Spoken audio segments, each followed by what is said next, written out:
everyone, for today's vlog ay mga pinagagawa lang natin maghapon. O, diba? Hindi ka talaga titigil, ha?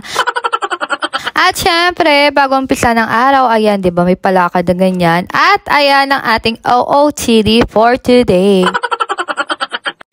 At ayan, marami nga kami nasikaso ng umagang-umaga, diba? Aga bumangon yarn. At ayan na nga, syempre, mag-aalmusal naman kami after namin mag-asikaso, diba? So, ayan na nga. Nandito nga pala kami ngayon sa may Tita Chu na kainan, o, diba?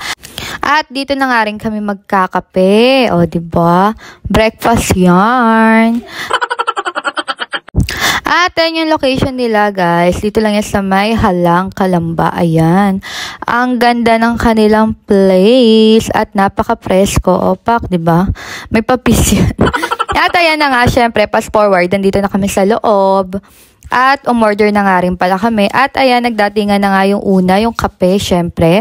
Ayan muna yung unang dumating. At wala masyadong tao dito sa baba. Dito kami pumesto, pero ang daming tao dun sa taas. Syempre, dito kami sa konti lang yung tao. At ang daming area dito na pwedeng pagpicturean. Ayan, di ba? Pwede ka din mag-mirror selfie. Oh, pak, may pag-ganern. At ayan, syempre, dumating na nga ang aming mga in-order. At syempre, hindi ito mawawala. Ito nga pala yung favorite ko dito, guys.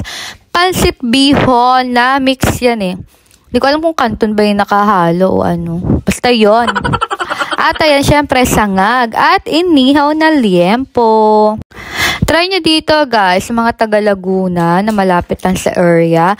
Ang sarap ng food nila, tsaka hindi mahal. Yung mani nga din na ginawa namin snack dyan, ang sarap din eh. At ayan yan, lahat. Ang sarap ng liempo nila dyan, panalo din. At yung kape nila dito, kapeng barako. At ayan, kasama ko si Mama for today. At ayan, syempre, busog na busog kami at ang dami naming nakain. Diba? And syempre, after nun, uwian na. Ay, hindi pa pala, may dadaan na pa pala kami isa dito na pagkukuhaan ko lang ng barangay clearance. Yan. So, ayan, nandito na nga kami sa may barangay. Syempre, kukuha lang ako noon.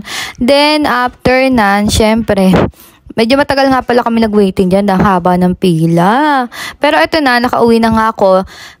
Nag-drive-thru nga din pala ako ng McDo, o diba? Daming kinain. Hindi naman masyado, kape lang naman. Yan, diba? Hindi tayo mabuhay ng walang kape. Pangalawang kape ko na yan for today. So, ito naman, hapon na yan, guys. Ayan, nakita niyo naman, plakado na. At ako'y luluwas naman. Atin ako ng birthday party. So, yeah. Totoo, nandadayo lang talaga tayo ng kain eh.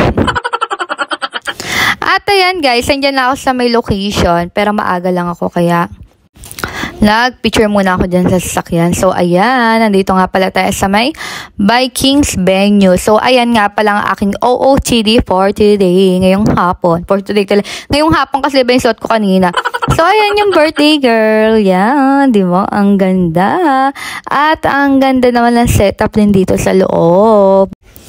Plakado. So, ayan. Diyan nga pala yung table namin. At ito nga pala yung mga kinain ko, guys. Ayan yung shabu-shabu nila na parang set na. At ayan yung mga pinagkukukuha ko dyan sa buffet. Siyempre, lumapos talaga tayo dyan. At ayan naman yung aking dessert na ice cream. At siyempre, nagkape din ako ng cappuccino dito, diba? Pangatlong kape ko na yan for today. Tapos, ayan, may pa-wine glass sila dito. Siyempre, hinigop ko din naman yan kahit paano. Pero isa lang, siyempre. Kasi may pa-wine toast sila dito. O, diba? At, ayan naman. Tamang dance-dance lang sila doon. Nakakatuwa kasi alam mo yung mga sinasayaw nila doon. Pambagets. Talagang usong-uso yung mga pang-TikTok. O, diba? Ang ganda. Ang gagaling ng mga sumayaw. At ito na nga, pagkatapos bumiyahe na ako pauwi at maulan nga yung aking biyahe. At ayan naman, nasa bahay na ako. Diba? Ang bilis. Fast forward yarn. Di naman ako masyadong na traffic. Kaya medyo nakauwi naman na maayos at payapa. And that's all everyone. Thank you all for watching. Bye!